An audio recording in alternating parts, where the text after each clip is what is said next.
बच्चों बहुत साल पहले एक सल्तनत पर एक नहायत रहम दिल बादशाह हुकूमत किया करता था। बादशाह का नाम शू लॉन्ग था। उसकी सल्तनत में लोग नहायत खुशहाल ज़िंदगी बसर कर रहे थे। लोगों के पास किसी चीज़ की कमी नहीं थी, क्योंकि बादशाह शू लॉन्ग सल्तनत के हर इदारे की निगरानी खुद किया करता था।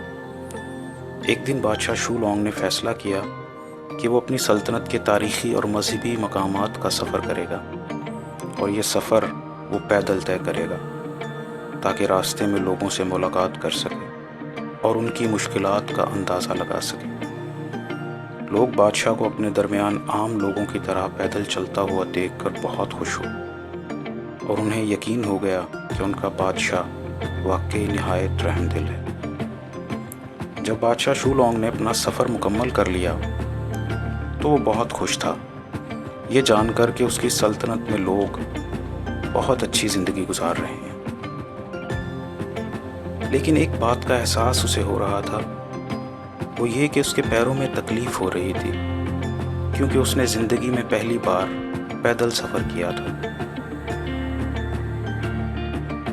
तो बादशाह शू लॉन्ग ने अपने वज़ीरों को बुलाया और कहा कि सल्तनत के रास्ते पैदल चलने के लिए आरामदेह नहीं हैं।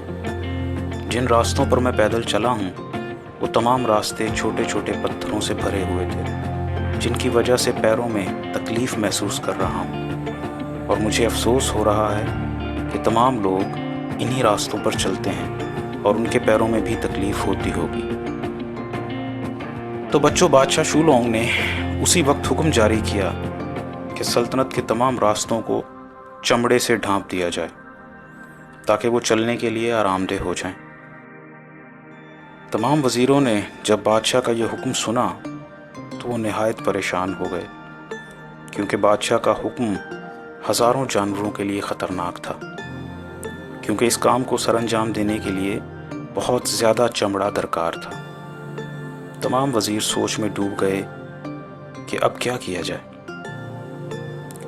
तो बच्चों, इन्हीं वज़ीरों में से एक अक्लमंद वज़ीर आगे बढ़ा और उसने बादशाह शू लॉन्ग से कहा, बादशाह सलामत, मेरे जहन में एक और ख़याल आया है, अगर आप इजाज़त दें तो अर्ज़ करूं। बादशाह ने इजाज़त दी तो वो अक्लमंद वज़ीर बोला, बादशाह सलामत, हमें सल्तनत के रास्तों को चमड़े से ढांपने के लिए हज़ारों जानवरों को मारना पड़ेगा, जो कि अच्छी बात नहीं है। तो अगर हम चमड़े के टुकड़ों को पैरों की शक्ल में काट कर पैरों में पहन लें तो कैसा है? बादशाह शू लॉन्ग सोच में डूब गया और उसको वज़ीर की बात बहुत पसंद आई, और उसने वज़ीर की बहुत तारीफ़ की। तो बच्चों, फिर ऐसा ही किया गया और चमड़े के जूते बनाकर पूरी सल्तनत के लोगों में बांट दिए गए, और उन्हें बादशाह शू लॉन्ग के नाम की मुनासबत से शूज़ का नाम दिया गया। अब सल्तनत के तमाम लोग शूज़ पहनते थे और बादशाह शू लॉन्ग के गुण गाते थे।